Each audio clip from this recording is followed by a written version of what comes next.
मैंने बोला था entry late होगी पर ग्रेट होगी, जिंदगी जीते हैं हम शान से, तभी तो दुश्मन जलते हैं हमारे नाम से. अशा शायराना अंदाजमध्ये भाजप आमदार गोपीचंद पडळकर यांनी राष्ट्रवादी शरद पवार गटाचे आमदार जयंत पाटील यांना डिवचले. आमदार जयंत पाटील यांचा बालेकिल्ला असणाऱ्या ईश्वरपूरमध्ये आमदार गोपीचंद पडळकर यांच्या उपस्थितीमध्ये अहिल्यादेवी होळकर यांच्या जयंतीनिमित्ताने मिरवणूक आणि सभा पार पडली. गोपीचंद पडळकर यांनी जयंत पाटलांच्या बाबतीत एका वादग्रस्त वक्तव्य केले होते. त्या विधानानंतर पडळकर हे ईश्वरपूरमध्ये आले नव्हते. टीकेनंतर पहिल्यांदाच आलेल्या पडळकरांचे जोरदार स्वागत करण्यात आले.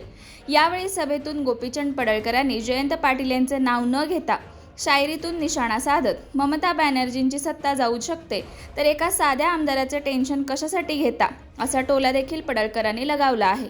तसेच यावेळी गोपीचंद पडळकर यांनी धनगर आरक्षणाचा मुद्दा देखील पुन्हा मांडत धनगर आरक्षणाची लढाई आपण लढतोय, 1,00,000% आरक्षण मिळवण्यासाठी जी काही ताकद लावायची आहे ती आपल्याला लावावी लागेल असं आवाहन आमदार गोपीचंद पडळकर यांनी केले आहे.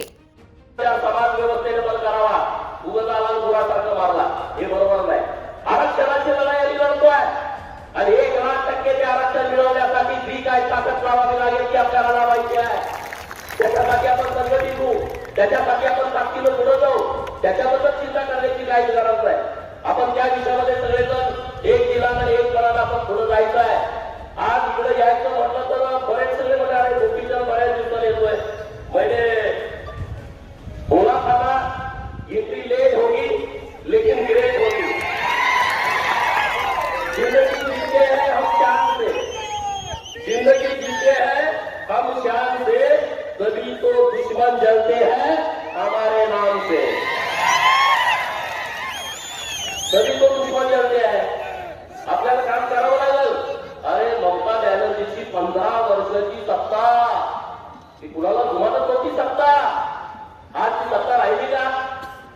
त्यांचे खासदार 20 एनडीए मध्ये चालू झाले. 80 पैकी 60 आमदार त्यांनी वेगळा गट स्थापन केला. विचार करा, ममताची सत्ता जाऊ शकते, एका साध्या आमदाराला तुम्ही कशासाठी टेन्शन घेताय, कशासाठी काळजी करताय? काय काळजी करण्यासारखं कारण नाही. हे सगळे दिग्गज नेते तुम्हाला सपोर्ट करायला बसलेले आहे. अहिल्यादेवींचे एवढ्या मुद्दती होत्या तेव्हा राघोबा दादा त्यांच्यावरती ताल करून आले. खानापूर तालुक्यातील एकमेव सर्वसमावेशक हक्काचं न्यूज चॅनल विटा लाईव्ह न्यूज चॅनल.